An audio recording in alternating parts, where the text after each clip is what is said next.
Hello everyone. आज के इस वीडियो में आप लोग के लिए 12th क्लास का हिंदी तो चैप्टर 4 से जिस शीर्षक का नाम है अर्धनारीश्वर, उसका क्वेश्चन आंसर लाए हैं। इसमें लघु उत्तरीय, दीर्घ उत्तरीय, ऑब्जेक्टिव टाइप का क्वेश्चन, हिंदी व्याकरण टोटल क्वेश्चन दिया गया है। आप लोग से रिक्वेस्ट है कि आप पहले फुल वीडियो देखिए, उसके बाद आप लोग क्वेश्चन आंसर नोट कीजिएगा तो ज़्यादा समझ में आएगी कि कहाँ पर क्या प्रॉब्लम है, कहाँ पर क्या बताया गया है। कुछ चीज़ ऐसा है जो हम जो लिखे नहीं है, जो मुंह से बताते हैं, जो आप सुन करके समझ जाएंगे। पहले एक बार सुन लीजिए अच्छे से, फिर अपना मन से अच्छे से क्वेश्चन है उसको राइट डाउन कीजिए। तो चलिए नेक्स्ट क्वेश्चन पे चलते हैं। हमारा पहला क्वेश्चन क्या है? यदि संधि की वार्ता कुंती और गंधारी के बीच हुई होती तो बहुत संभव था कि महाभारत न होता। लेखक इस कथन से क्या आप सहमत हैं या क्या कहना चाहते हैं? अपना पक्ष रखें। कह रहा है कि इस क्वेश्चन में अगर संधि जो होता, अगर कोई वार्ता या कोई लड़ाई हुआ था महाभारत में जिस टाइम पांडवों और कौरवों के बीच, तो कहा गया कि ये एक मर्द के बीच नहीं, एक लेडीज के बीच वार्ता, जो कुंती और गंधारी कहा गया है, कुंती और गंधारी के बीच अगर कोई संधि होता तो क्या ये महाभारत रचता या महाभारत होता? तो इसके पक्ष में आप क्या देना चाह रहे हैं कि आप जो लेडीज़ के बारे में आप क्या कहना चाह रहे हैं, मर्द के बारे में क्या राय है? उसी तरह आपको ये क्वेश्चन बनाया गया और पूछा गया है कि आप अपना सहमत दीजिए। अगर आप लोग बुक पढ़े होंगे तो समझ में आ गया होगा कि इसमें क्या कहा जा रहा है। जो वार्ता कुंती और गंधारी के बीच जो हुई थी, अगर नहीं पढ़े हैं तो कोई दिक्कत नहीं है, हम समझा दे रहे हैं। देखिए इसका आंसर हमने क्या लिखा है। लेखक का कहना है कि नारी दया, माया, सहिष्णुता और गंभीर, ये सभी नारी के गुण हैं। सबसे पहली बात तो नारी का जो गुण है, नारी का नाम से ही दया नाम से कहता कि इसमें दया भरा हुआ है, एक दया की रानी है, तो इसलिए नारी जो है दया, माया, मोह माया सब कुछ है उसमें, कोमल है, सहिष्णुता है और गंभीर से सभी के गंभीरता, ये सब क्या है? नारी का गुण है। इस गुण के कारण नारी विनम्र और दयावान होती है। इस गुण के कारण नारी विनम्र और दयावान होती है। अगर ये सारी गुण यदि पुरुष अपना ले तो अनावश्यक विनाश से बचा जा सकता है। हम जानते हैं कि नारी का स्वभाव जो होता है बहुत कोमल होता है और जो मर्द होता है उसका स्वभाव थोड़ा एग्रेसिव होता है, पॉजिटिव होता है, जल्दी ही गुस्सा जाते हैं। जिस वजह से कोई झगड़ा जो हुआ, कोई कुछ कांड हुआ तो इसका वजह हमेशा पुरुष ही रहता है।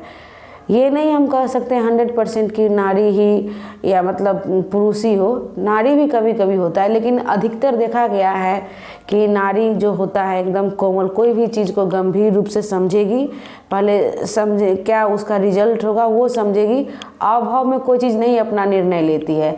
जिस तरह पुरुष ले लेते हैं उस तरह नारी नहीं, नारी थोड़ा सोचती है कि आगे क्या होगा, उनके साथ क्या होना है, तो ये सब थोड़ा देखती है आगे पीछे, लेकिन मर्द ऐसा नहीं। इस किताब में यही बताया गया है जो मैं आपको लोग को बता रही हूँ।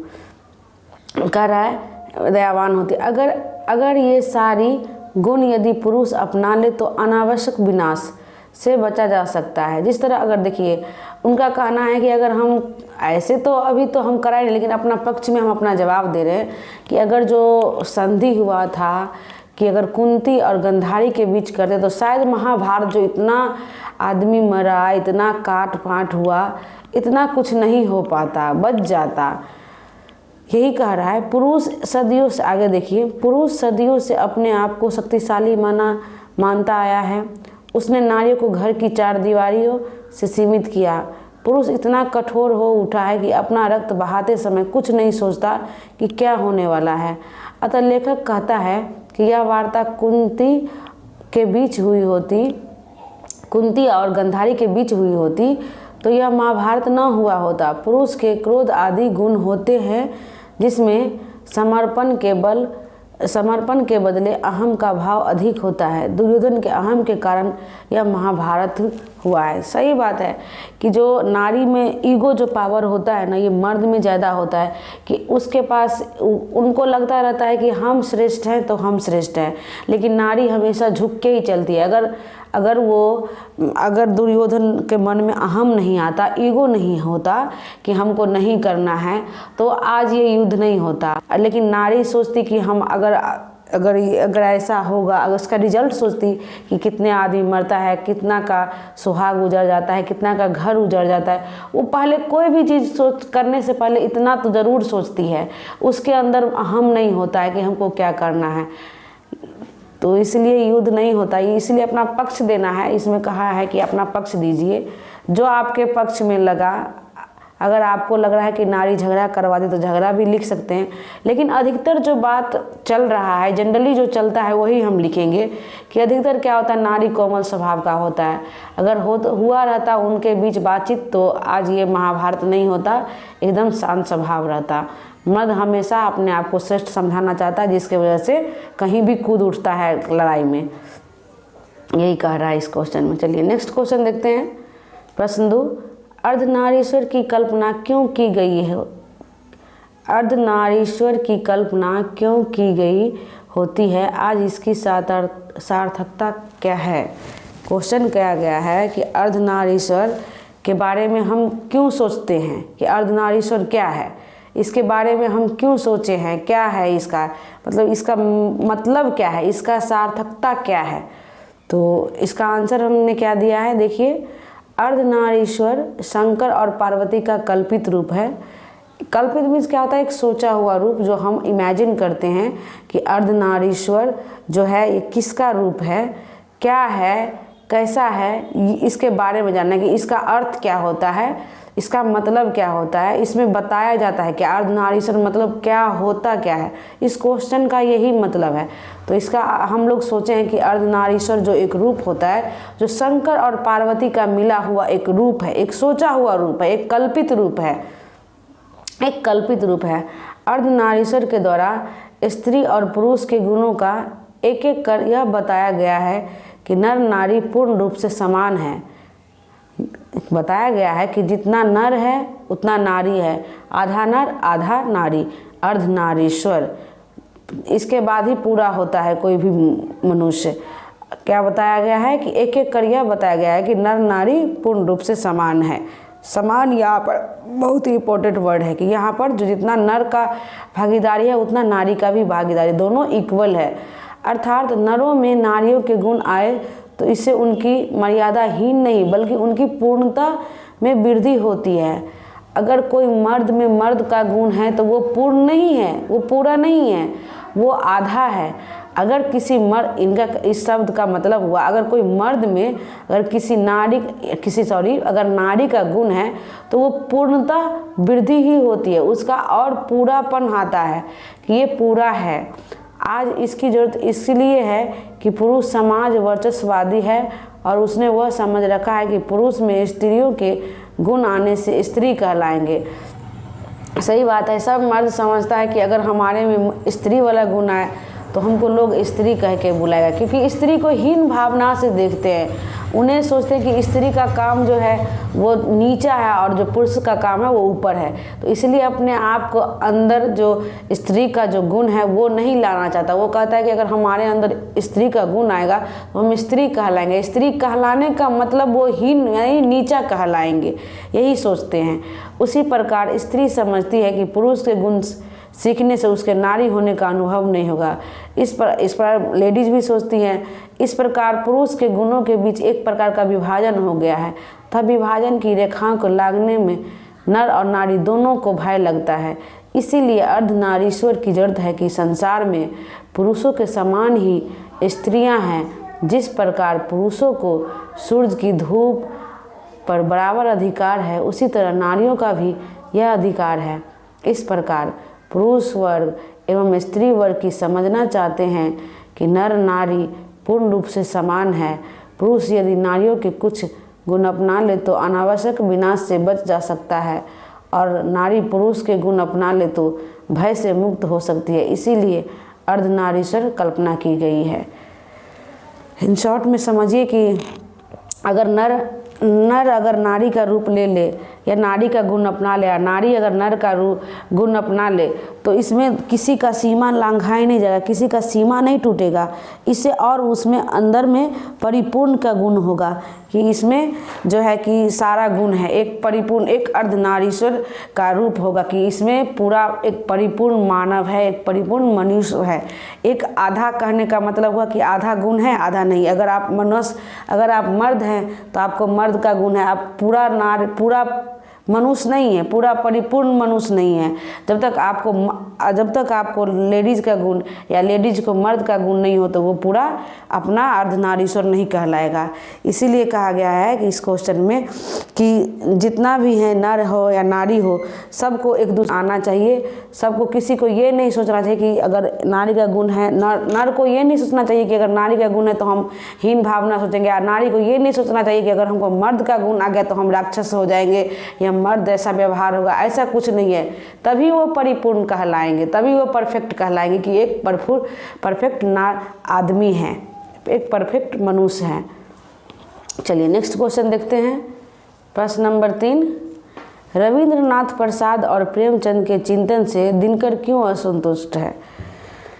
कह रहे हैं कि जो रविंद्रनाथ और प्रेमचंद्र ने जो कुछ बात कहे हैं उनसे दिनकर जी को थोड़ा असंतुष्टि हुआ है।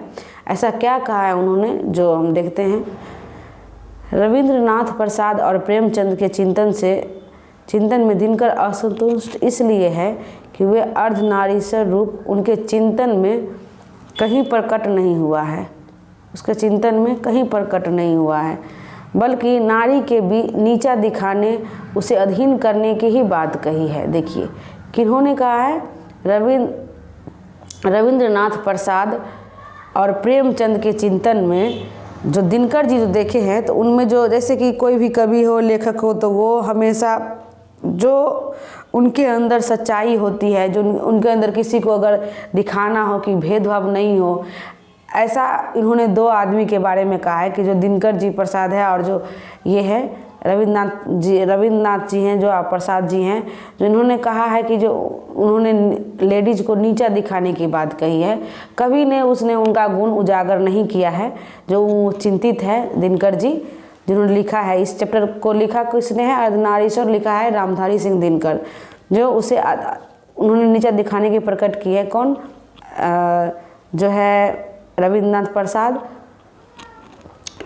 और प्रसाद अलग हैं, बल्कि नारी को नीचा दिखाने, यहाँ तक हो गया है।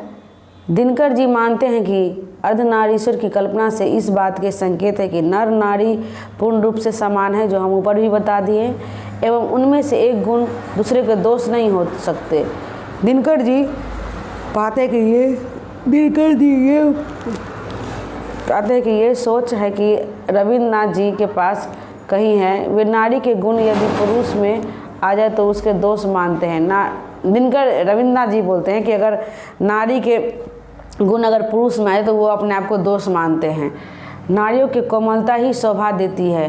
कहते हैं कि जो नारी जो है सो मर्द का गुण नहीं अपना सकती, क्योंकि मर्द थोड़ा क्रोध भाव जैसा होता है, थोड़ा अग्रेसिव होता है, थोड़ा गुस्सैल टाइप का होता है। अगर नारी अपना ले तो वो अच्छा नहीं होता है। वो नारी को कोमल ही रहना चाहिए। वो कह रहे हैं कि नारी को कोमलता ही शोभा देती है। नारी की सार्थकता उसकी भंगिमा के मोहक और आकर्षक होने में है। देखिए वो कह रहे हैं कि नारी जो है एक बनने मतलब सजने संवरने के लिए है, दूसरे को लुभाने के लिए है, बस हो गया। केवल पृथ्वी को शोभा, केवल आलोक, केवल प्रेम की प्रतिमा बनने में है।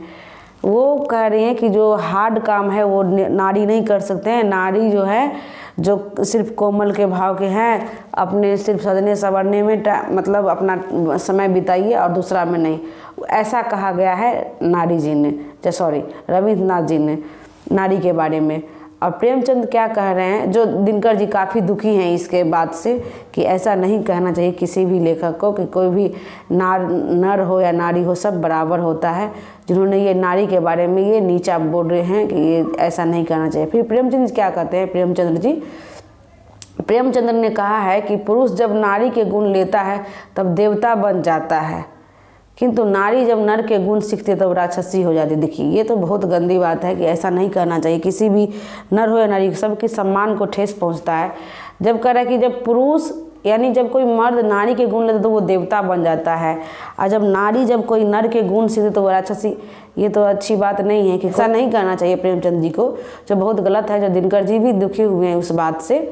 तो नारी के जब अंदर में अपना जो एक मेंटिलिटी जो होता है, सोच जो होता है, उसको बदलना चाहिए हर इंसान को कि नर नारी जो है एक बराबर रूप में है, किसी पर किसी का अधिकार नहीं है, सब अपना अपना अपने गुणों के लिए जाने जाते हैं, लेकिन दोनों में दोनों का गुण होना चाहिए।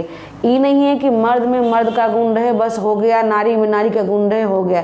ये कभी भी पूर्णता नहीं कहलाने की लायक है। ये पूर्णता तभी कहलाएगी जब दोनों में दोनों का गुण होगा।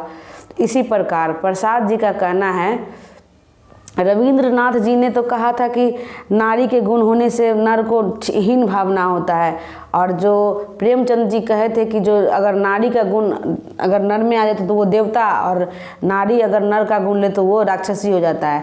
फिर इसी प्रकार प्रसाद जी का कहना है कि नारी के पुरुष गुण सीखे हैं तो वही निष्कर्ष निकलता है कि वे भी नर नारी में भेदभाव किए हैं। मतलब वो भी बताएं कि वो भी नर नारी में भेदभाव करके बताएं, क्या बताएं वो नहीं बताएं।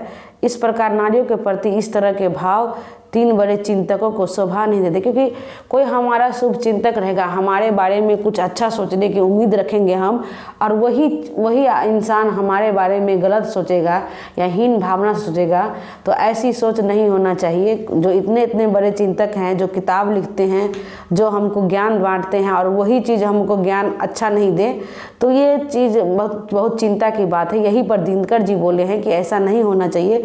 इस प्रकार नारियों के प्रति इस तरह के भाव तीन बड़े चिंतकों को शोभा नहीं देता है, इसीलिए दिनकर इनके चिंतन से दुखी हैं। समझ गए? चलिए नेक्स्ट क्वेश्चन देखते हैं। प्रश्न 4, प्रवृत्ति मार्ग और निवृत्ति मार्ग क्या है?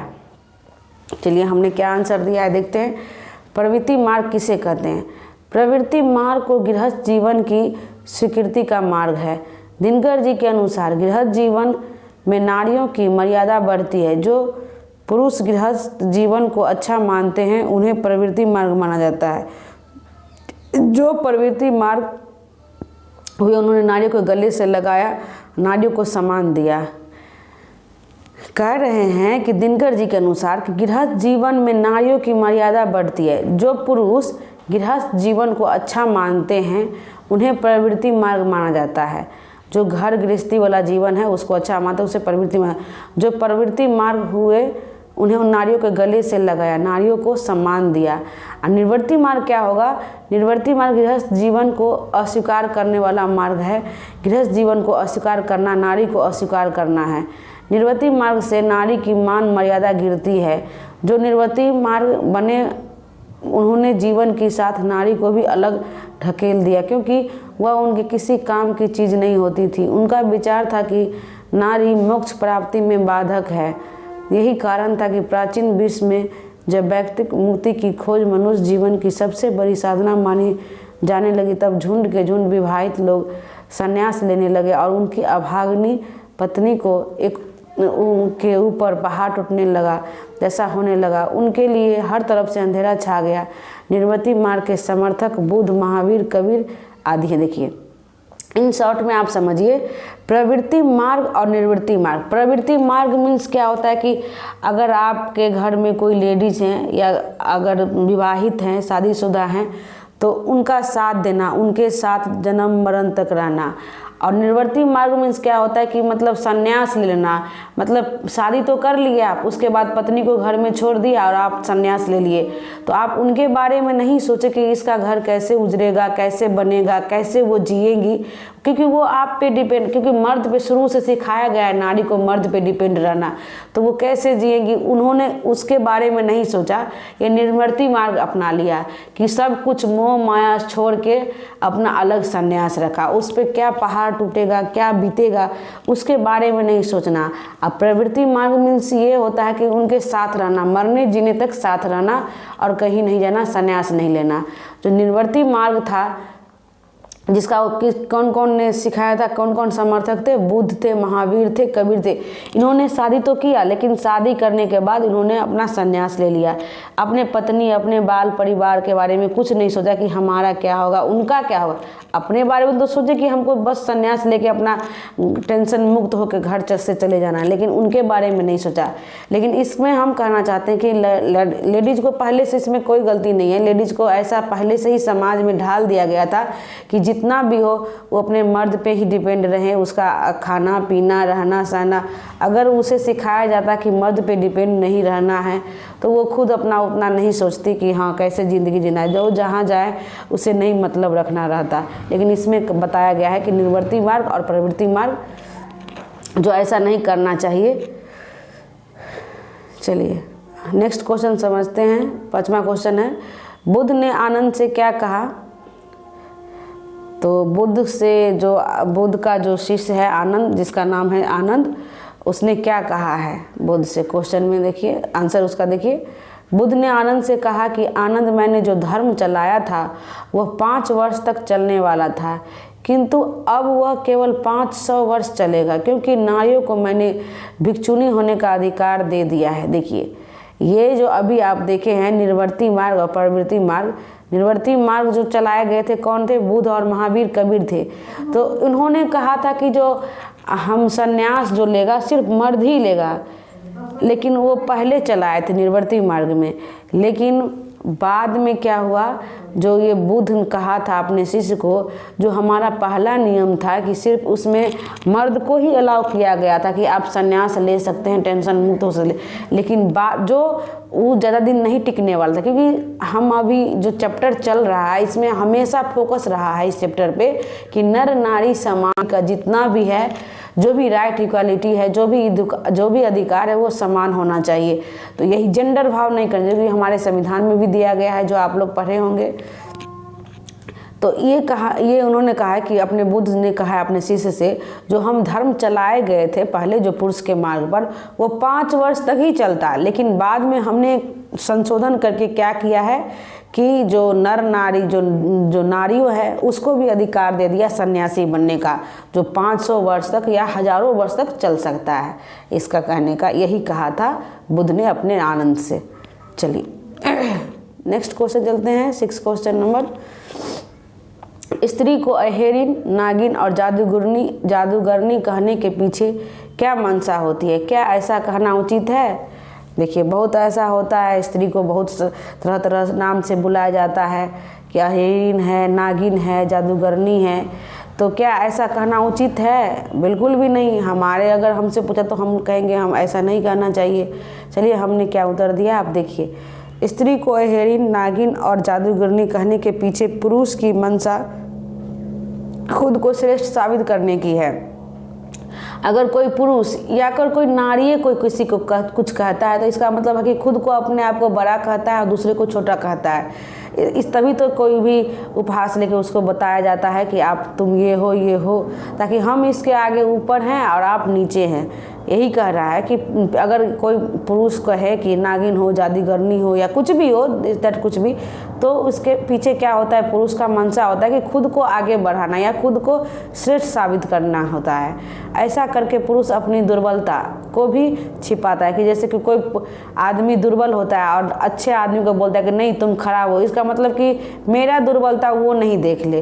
तो इसमें कहा गया है कि पुरुष जो होता है अपना दुर्बलता, अपनी कमी को छिपाता है। साथ ही वह नारी को दबा कर रखने के लिए भी ऐसा करता है, ताकि दबा करके हम बोले तो वो दबे रहे और मेरा कमी वो नहीं देखे।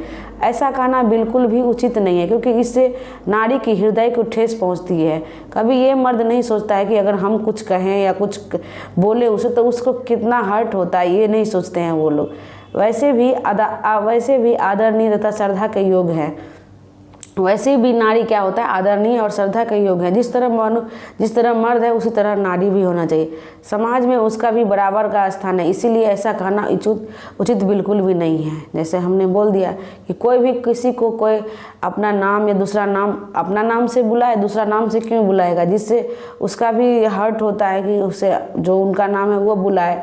बिना मतलब का नाम बोलने से या कोई भी नीचा गिराने से क्या हो जाएगा? किसी को दुखी पहुँचता है। इसलिए ये उचित नहीं है ऐसा कहने से। चलिए नेक्स्ट क्वेश्चन है प्रश्न नंबर 7, नारी के पराधीनता कब से आरंभ हुई। अब जो नारी की जो गुलामी है, क्वेश्चन में कह रहा है कि कब से स्टार्ट हुआ था, तो आंसर है नारी की पराधीनता तब आरंभ हुई जब मानव जाति ने खेती करना सीखा। देखिए, जब मनुष्य ने खेती करना सीखा तभी से नारी का क्या है, गुलामी स्टार्ट हुआ। इसी के वजह से नारी घर का काम और पुरुष बाहर रहने लगे। यहाँ से दो जिंदगी की शुरुआत हुई। घर का जीवन घर तक सीमित और बाहर का जीवन फैलता गया ना। जब कृषि स्टार्ट हुआ हम मनुष्य जाति का, उस टाइम क्या हुआ कि मनुष्य जो नर था वो कहा हम बाहर का काम देख लेते हैं, और जो नारी के कहा कि घर का काम देखने के लिए। उसी तरह से जिस तरह उस दिन से ही नारी अपना घर का काम संभालते गई और मर्द बाहर से बाहर यहाँ कभी दिल्ली, कभी मुंबई, कभी विदेश, कभी देश, ऐसे ही बाहर का काम देखते रह गए और नारी अपना घर तक ही सीमित, चार दीवारियों के अंदर ही सीमित हो गया। यहाँ से दो देख लिए, बाहर का जीवन फैलता गया जिसमें छोटी ज़िंदगी बड़ी ज़िंदगी के अधीन हो गया। जो बड़ी ज़िंदगी यानी कि फैलाव, यानी कि पूरा एकदम उसको पूरा घूमने का पूरा अधिकार है। छोटी ज़िंदगी क्या, एक अंगना भर, उसी पर जो बड़ी ज़िंदगी है उसका अधिकार हो गया, जो मर्द है उसका अधिकार हो गया, नारी का पराधीनता शुरू हो गया। इसी तरह क्या हुआ, धीरे धीरे सब मर्द क्या हुआ, नारी पर अधिकार। ऐसा लगता नहीं है, बिहेवियर से हमको लगता नहीं है कि हमको पराधीनता या हमको गुलामी कहते, लेकिन हम जो हमारा जो पहले से जो ट्रेडिशनल बन चुका है, अगर कोई दूसरा आदमी उस बात को गौर करे तो यही निष्कर्ष निकलता है कि लेडीज हमेशा गुलामी का शिकार है और मर्द हमेशा से खुलता है। चाहे हमारे मम्मी हो, चाहे हमारे पापा हो, चाहे हमारे दादी हो, दादा हो, चाहे हमारे घर में कोई भी हो, चाहे हम हो चाहे आप हो, हर जगह ये देखने को मिलता है कि नारी जो है गुलामी का शिकार है और नर जो है एकदम खुले विचार के, खुले स्वतंत्र है। ऐसा अब थोड़ा कमी हो गया है कि ऐसा नहीं होता है, लेकिन अधिकतर जो है अभी तक ऐसा 100% देखा गया है कि ऑलमोस्ट जो लेडीज होती हैं घर का काम में लगी रहती है और जितना भी रहते हैं मर्द सब जो बाहर जाते हैं, पूरा घर का पूरा सब कुछ संभालते हैं। नारी का उसमें थोड़ा भी हाथ नहीं रहता है, बस घर द्वार देखे बस हो गया। चलिए, प्रसंग स्पष्ट करने के लिए बोला गया है 8 क्वेश्चन। प्रसंग में बताया गया है कि प्रत्येक पत्नी अपने पति को बहुत कुछ उसी दृष्टि से देखती है जिस दृष्टि से लता अपने वृक्ष को देखती है। देखिए, कहा गया है कि पत्नी जो है अपने वृक्ष को, मतलब अपने पति को उस तरह देखते हैं जिस तरह एक टहनी जो है वो अपने वृक्ष को देखती है कि ये ही मेरा कर्मा है, धर्मा है। इसका कहने का मतलब यही है कि जो है मेरा, जैसे कि देखिए कोई पेड़ है उसमें पत्ती टहनी निकला, तो अगर मेन डिपेंड है क्या, वृक्ष पे, कि अगर वो वृक्ष बढ़ेगा तो ही वो टहनी बढ़ेगा, या वृक्ष किधर जाएगा तभी उधर टहनी जाएगा। उसके मतलब कहने का मतलब है कि पत्नी जो है पूरा डिपेंड है अपने पति पे। तो इस प्रसंग को आप कैसे दिखाएंगे, चलिए हम आंसर दिए हैं, आपको ऐसे ही लिखना है। प्रस्तुत पंक्तियाँ रामधारी सिंह दिनकर रचित निबंध से ली गई है। प्रस्तुत पंक्तियाँ में कवि यह कहना चाहता है कि जिस तरह वृक्ष के अधीन उसकी लताएं फलती फूलती है, उसी तरह पत्नी भी पुरुषों के अधीन है, पुरुष के पराधीन है। इसी कारण नारी का अस्तित्व ही संकट में पड़ गया है। उसके सुख और दुख, प्रतिष्ठा और अप्रतिष्ठा, यहाँ तक कि जीवन और मरण भी पुरुष की मर्जी पर हो गया है। उसका सारा मूल इस बात पर जा ठहरा है कि पुरुषों की इच्छा पर वह है, वृक्ष की लताएं वृक्ष के चाहने पर ही अपना पर फैलाती है। उसी प्रकार स्त्री ने भी अपने को आर्थिक पंगु मानकर पुरुषों को अधीनता स्वीकार कर ली है और यह कहने की विवश हो गई है कि पुरुष के अस्तित्व के कारण ही मेरा अस्तित्व है। नारी सोचती है कि मेरा पति ही मेरी नैया पार करा सकता है, मेरी पहचान है वो।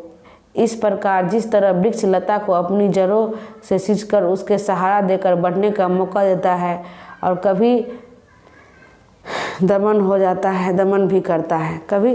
देखिए, कह रहा है कि जिस तरह जो वृक्ष के साथ, टहनी के साथ होता है कि अगर मान लीजिए बड़ा वृक्ष है तो उसका टहनी जो है, डाल जो होगा बड़ा होगा, अगर छोटा वृक्ष है तो उसका टहनी डाल हो छोटा होगा। मतलब पूरा फुल्ली डिपेंड रहता है वृक्ष पर, जो उसका टहनी रहता है। देखे होंगे कि कभी भी टहनी अलग अपना रास्ता नहीं बना सकता, जहाँ जैसे वृक्ष जाएगा उसी तरह जाएगा। इसी तरह कहने का अर्थ है कि जो लेडीज़ हैं, जो अपना सारा डिपेंड रहती है, आर्थिक से लेकर के घर का जितना भी जिम्मेवारी है सब अपना पति को ही देती है। इसी तरह इसीलिए कभी कभी पति तो उसको सहारा भी तो देता है, लेकिन कभी कभी उस पर दमन भी करता है। यहाँ दमन मतलब अत्याचार भी करता है, इसी वजह से कि वो अपना रुआब जमाता है, अपना पूरा जमाता है कि नहीं ऐसा नहीं करना, वैसा करना है, अपने अंदर में रखता है। तो ऐसा नहीं करना चाहिए। इस प्रसंग का यही स्पष्ट है। चलिए आप लोग सब, उम्मीद है कि आप समझ गए होंगे। दूसरा प्रसंग देखिए, प्रश्न ख, जिस पुरुष में नारीत्व नहीं अपूर्ण है।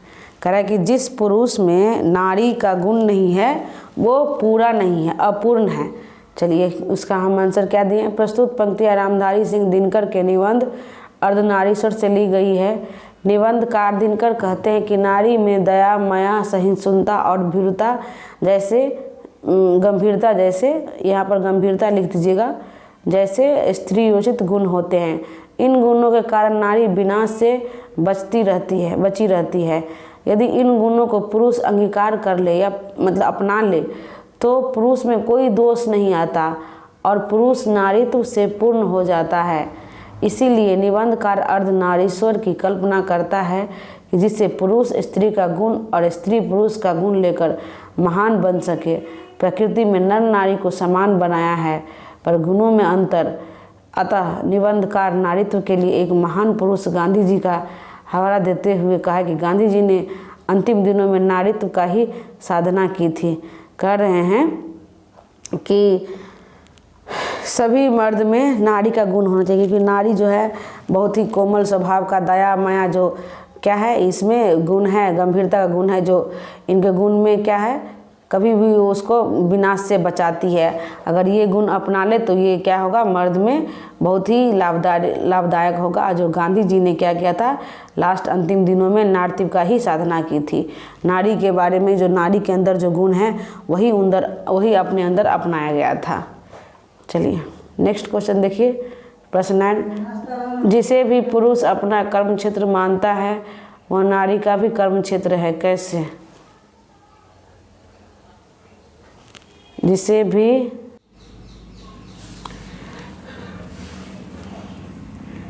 प्रश्न नंबर 9 पर थे हम लोग। प्रश्न नंबर 9 क्वेश्चन कर रहा है, जिसे भी पुरुष, प्रश्न नंबर 9 है, जिसे भी पुरुष अपना कर्म क्षेत्र मानता है वह नारी का भी क्षेत्र है, वह नारी का भी कर्म क्षेत्र है। कैसे? तो इसका आंसर देखिए, कह रहे रामधारी सिंह दिनकर ने अपने निबंध अर्धनारीश्वर में नर नारी के समान महत्व पर प्रकाश डाला है। उनके अनुसार नारी एक दूसरे के पूरक हैं। नर में नारीत्व का गुण एक एवं नारी में पुरुष का गुण होना आसान बताया है। इस संसार में नर और नारी दोनों का जीने का उद्देश्य एक ही है, परंतु पुरुषों में अन्याय से अपने उद्देश्य की सिद्धि के लिए मनमाने विस्तार क्षेत्र अधिकार में ले लिया है।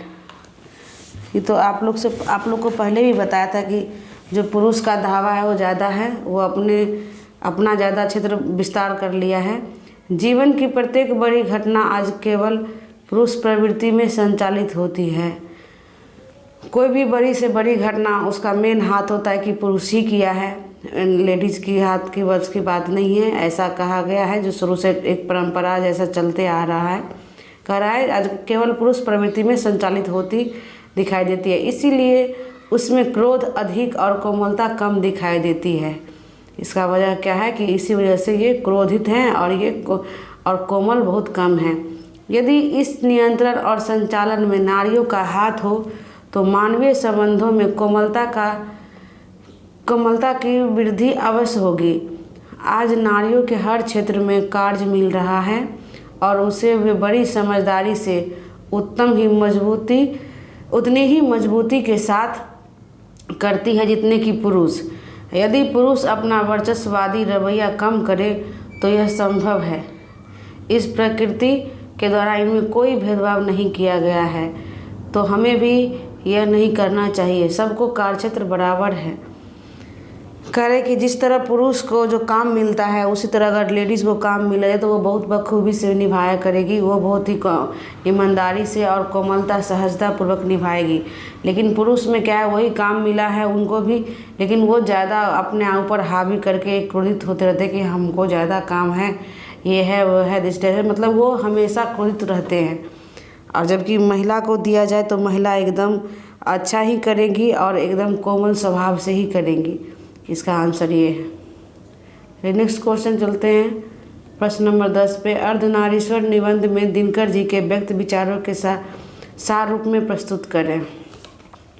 जो अर्धनारीश्वर जो शीर्षक है उसका कह रहा है कि एक छोटा सा सार रूप में हमको प्रस्तुत कीजिए कि कहानी का मोटिव क्या है, क्या बताना चाहते हैं। वो आंसर लिखे हैं। अर्धनारीश्वर निबंध के द्वारा दिनकर जी यह भेदभाव मिटाना चाहते हैं कि नर नारी दोनों अलग अलग हैं।